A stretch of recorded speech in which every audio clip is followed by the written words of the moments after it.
Even when he missed, he's still cooler, coolest.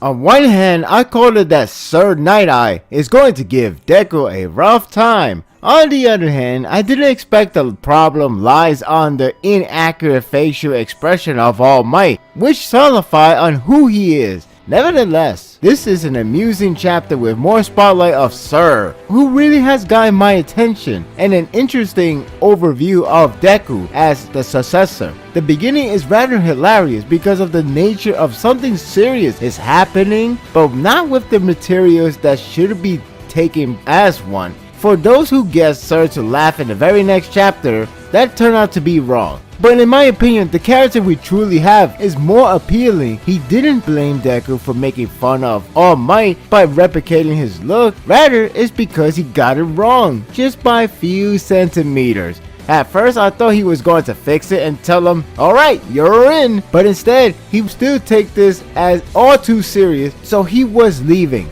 Then we have a grand standoff, reciting All Might's moment. Apparently, Deku's defense is that he was using All Might's expression during the Vinegar suicide incident. What happened there is that All Might saved a kid that can change water to vinegar. So All Might got his eyes damaged, hence the squinting. Yes, Deku used an expression of his awkward moment. That's funny, yet strange of him to use that moment out of all things. Not to mention, how in the world he will remember that? The answer is simple. He's a massive fanboy. I'm used to watching two fanboys going all out on info dump in a cheery moment. However, with Sir and Deku, it's like a serious discussion is taking place because of how the atmosphere feels down to earth. And that's what makes it funny. Bubble Girl is like us, thinking, what exactly is going on? I take a liking on Sir's character. You know that his action is rather silly and comical, yet his nature don't match at all. It's a fun mix that you don't rarely get to see. The way he stamps at nothing and continuously to do so is historical. He's a guy that takes life too serious with the idea that go against his nature. That is pretty ironic. His design is also comical with his long neck and the oddity of his action.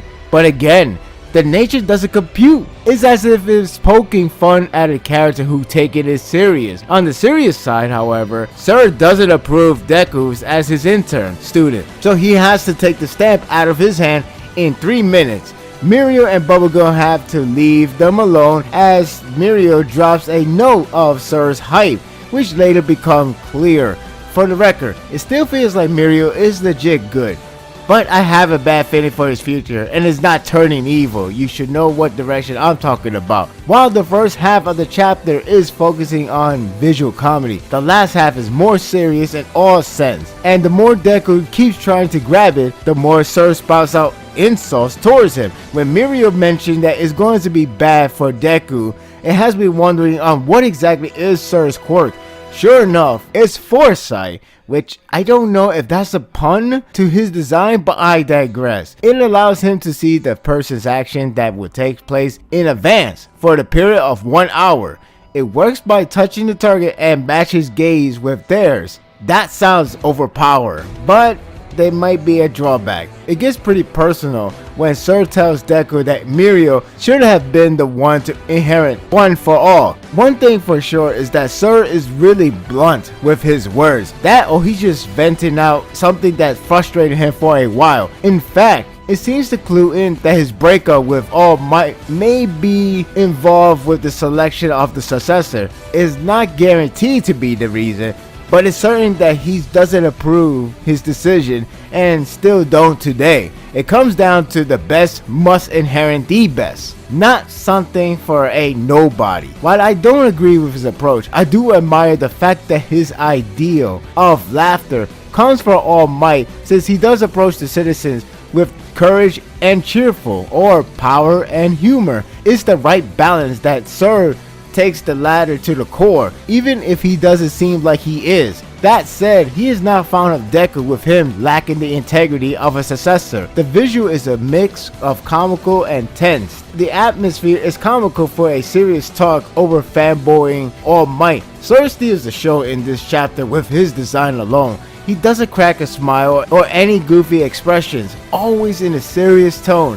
Even with a visual comical action, his words are at times cold, but it does make him a badass. The way how he comes off sarcastically with him being nice is cool, although I wonder if he was being sarcastic, and that's what makes it so appealing. There are pretty good panel shots of him looking intimidating with the shades and the expressions. The good thing about the end is that Deku is taking the approach much more encouraging than before. Not only he can put the puzzle together quicker under suspicion surrounding on the old successor, which is Mirio, but after his defeat against Bakugo, he's more fired up to get his goal. This actually got me excited for the next chapter. It's a really good chapter to introduce more in-depth look of Sir Night-Eye, who I like more than ever, and it also builds a good tension for Deku to grab that stamp. So far, this arc has a lot of promises, and I'm hyped to see if Deku can grab it. That's a good sign. I'm giving this chapter an 8.